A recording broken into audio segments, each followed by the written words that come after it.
Mga mahal namong magtatanaw, welcome pag-usab ni ining atong programa, Iglesia ni Cristo and the Bible, Cebuano Edition.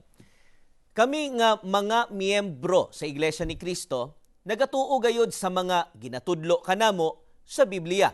Pananglitan, nagatudlo ang Biblia nga aron ang tawo mahimong iya sa atong Ginoong Dios, kinahanglan siyang mahimong bahin og makapabilin sa sulod sa Iglesia ni Cristo.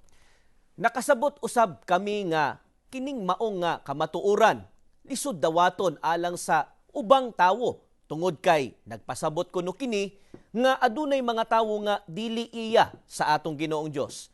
Isulti nila nga dili kuno kini mahimo tungod kay ang atong Ginoong Dios ang naghimo sa tanang tawo.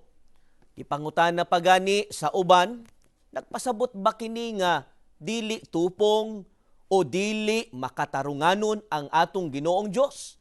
Dili ba adunay mga tawo nga nagatuo usab sa atong Ginoong Dios nga nag-alagad ug nagsimba kaniya apan dili mga miyembro sa Iglesia ni Cristo? Dili ba usab iya sa atong Ginoong Dios sila? Kinahanglan natong tubagon kining mao nga mga pangutana ug maugayod kana ang tinguha namo niining among programa karon. Adunay daghang tawo nga nagtuo nga tungod kay kitang tanan gibuhat sa atong Ginoong Dios mao nga kung piliun sa tawo nga moalagad og mosimba kaniya, dawaton dayon kini sa atong Ginoong Dios kung kini kinasing-kasing nga buhaton sa mga tawo. Ug matud pa sa uban, dili na kuno kinahanglan nga mahimong miyembro pa sa usa ka partikular nga iglesia o relihiyon aron dawaton sila sa atong Ginoong Dios. Uyon ba kining maong pagtuo sa ginatudlo sa Biblia?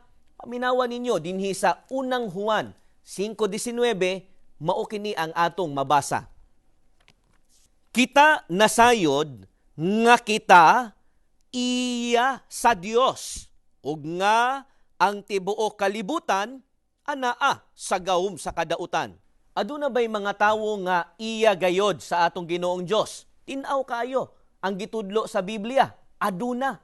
Matud pa kang Apostol Juan, kita nasayod nga kita iya sa Dios. Apan ang tanang tawo ba iya sa atong Ginoong Dios?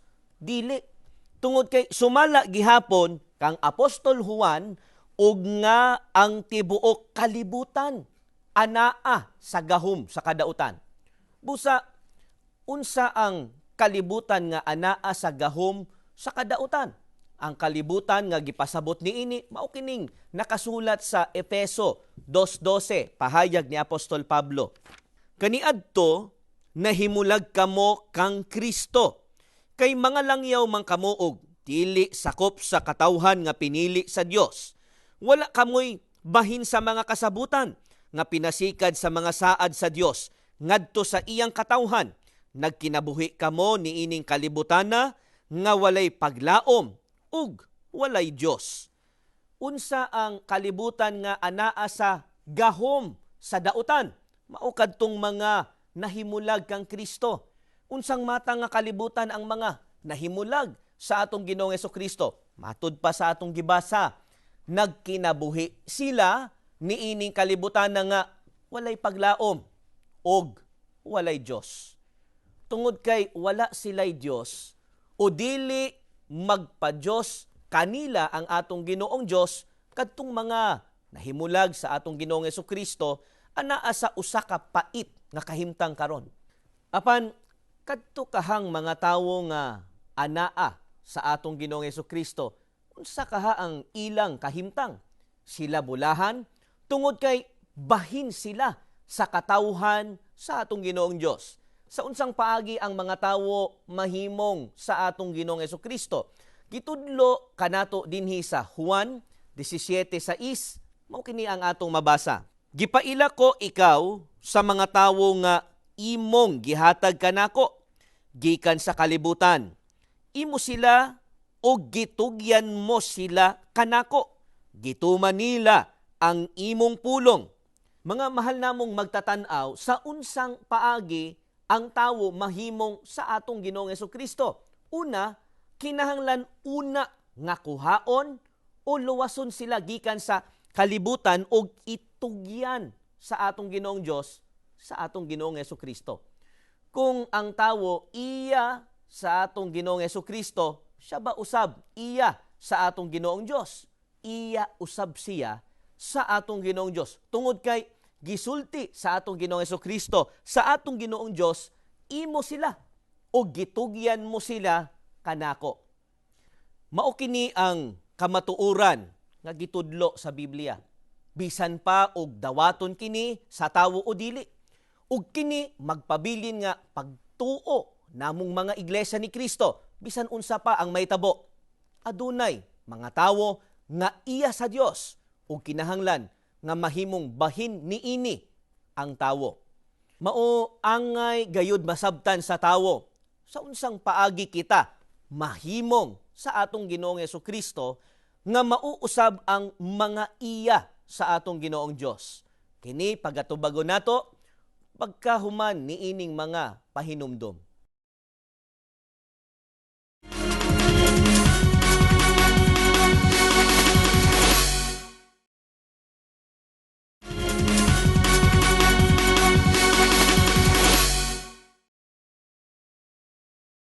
Welcome pag-usab sa atong programa Iglesia ni Cristo and the Bible, Cebuano Edition. Kaganina atong gibilin ang pangutana sa unsang paagi ba mabuhat sa tawo nga siya mahimong sa atong Ginoong Hesukristo. Ang atong Ginoong Hesukristo mismo ang mutubag niini dinhi sa Juan 6:44. Basahon nato. Walay makaari kanako gawas kon ang akong amahan nga nagpadala kanako, maoy mupaduol kaniya, ngari kanako, ug banhawon ko siya sa katapusang adlaw. Mahimo ba nga ang tawo sa iyang kaugalingon, muduol sa atong Ginoong Hesukristo og mahimo nang iyaha? Dili, mga mahal namong higala. Tungod kay niingon usab ang atong Ginoong Hesukristo, walay makaari kanako, gawas kon ang akong amahan nga nagpadala kanako, maoy mo paduol kaniya ngari kanako. Unsa ang mga bililhong panalangin ang madawat ni adtong mga gipaduol sa atong Ginoong Dios, sa atong Ginoong Hesukristo o sa mga iya sa atong Ginoong Hesukristo. Niingon siya, banhawon ko sila sa katapusang adlaw. Unsaon sa atong Ginoong Dios nga iduol ang tawo sa atong Ginoong Hesukristo? Matod sa unang Korinto 1:9, kini ang pahayag ni Apostol Pablo. Kasaligan ang Dios nga nagtawag kaninyo aron mahiusa sa iyang anak nga si Hesukristo nga atong Ginoo. Mga mahal namong magtatanaw, unsay ilhanan sa mga gidala o gipaduol sa atong Ginoong Hesukristo? Giingon, kasaligan ang Dios nga nagtawag kaninyo aron mahiusa sa iyang anak. Asa nato makit-an ang mga gitawag sa atong Ginoong Dios sa pakighiusa sa atong Ginoong Hesukristo?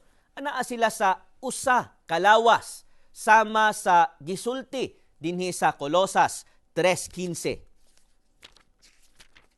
Ug paharia ang kalinaw ni Kristo diha sa inyong mga kasing-kasing. Nga ngadto sa maong kalinaw, kamo sa pagkatinuod, gipanagtawag diha sa maurang usa kalawas og magmapasalamaton kamo. Asang dapit ginapaduol o ginadala sa atong Ginoong Dios ang mga gitawag niya sa pagkighiusa sa atong Ginoong Hesukristo. Giingon ni Apostol Pablo, kamo sa pagkatinuod, gipanagtawag diha sa maurang usa ka lawas. Mga mahal namong higala, hain man kining maong lawas. Matud pa sa Colosas 1:18, mao kana ang iglesia nga gipanguluhan sa atong Ginoong Hesukristo. Ug ang pangalan sa iglesyang gipanguluhan sa atong Ginoong Hesukristo, matud pa sa Buhat 20:28, walay lain, Iglesia ni Kristo. Mao kini ang pamatuod nga dili uyon ang Biblia sa nagaingon nga kay tanang tawo gibuhat sa Ginoong Dios, kung ang tawo moalagad sa atong Ginoong Dios, dawaton na dayon siya, labi na kung kinasing-kasing ang iyang pag-alagad sa atong Ginoong Dios. Dili usab husto ang pagtuo nga dili na kinahanglang mahimong bahin sa usa ka iglesia o relihiyon aron dawaton sa atong Ginoong Dios ang pag-alagad sa tawo. Ginapamatud-an sa Biblia nga karong panahona ang mga miyembro sa Iglesia ni Kristo mao ang tinuod nga ginaila sa atong Ginoong Dios nga iyaha. Dili ba makatarunganon ang among mga pagtudlo?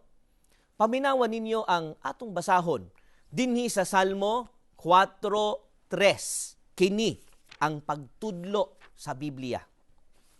Timan ibaya ninyo nga gipili sa Ginoo ang matarong aron maiya ug mamati siya sa akong pagsangpit kaniya. Husto ba sila sa pag-ingon nga dili makatarunganon ang pag-angkon o pagtudlo sa Iglesia ni Kristo nga ang tinuod nga iya sa atong Ginoong Dios mao ang mga gitawag sa Iglesia ni Kristo? Dili, kay bisan pa kaniadto gipili sa Ginoo ang matarong aron maiya. Kabubuton gayod sa atong Ginoong Dios nga aron iluhon niya nga iya ang tawo, kinahanglan piliun siya sa atong Ginoong Dios. Ug sa panahong Kristiyano, ang pinili mao ang mga miyembro sa Iglesia ni Kristo. Apan moingon ang uban, adunay mga tawo gawas sa Iglesia ni Kristo nga maayo o matinabangon sa uban, dili ba sila kauban sa mga pinili sa atong Ginoong Dios aron mahimong iya? Kinahanglan natong makatunan kung unsa ba ang pasikaranan sa pagpili sa atong Ginoong Dios sa mga iya. Ug mabasa nato ang sama ni ana sa Roma 9:11, aron magapadayon ang katuyuan sa Dios sa pagpamili nga daan. Dili pinaagi sa mga buhat, kundili pinaagi sa iyang pagtawag. Unsa ang pasikaranan sa atong Ginoong Dios sa pagpili sa mga iya? Giingon sa Biblia, magapadayon ang katuyuan sa Dios sa pagpamili. Unsaon na lang kadtong anaa sa gawa sa iglesia nga maayo o matinabangon, dili sila angay muundang sa ilahang pagkamaayo ngadto sa uban. Apan kinahanglan natong makatunan nga wala nagpili ang atong Ginoong Dios pinaagi sa binuhatan sa tawo.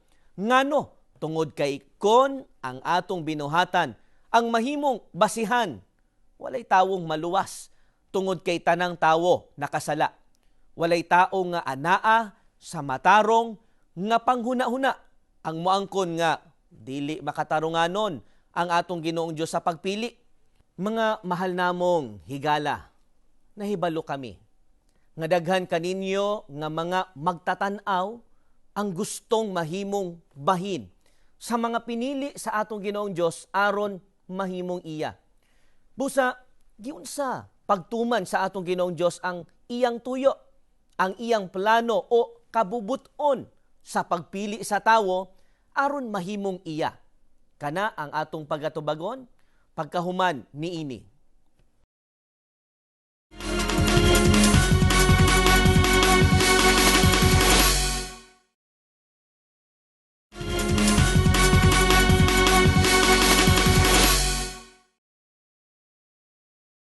Welcome pag-usab mga mahal namong magtatanaw sa atong programa karon.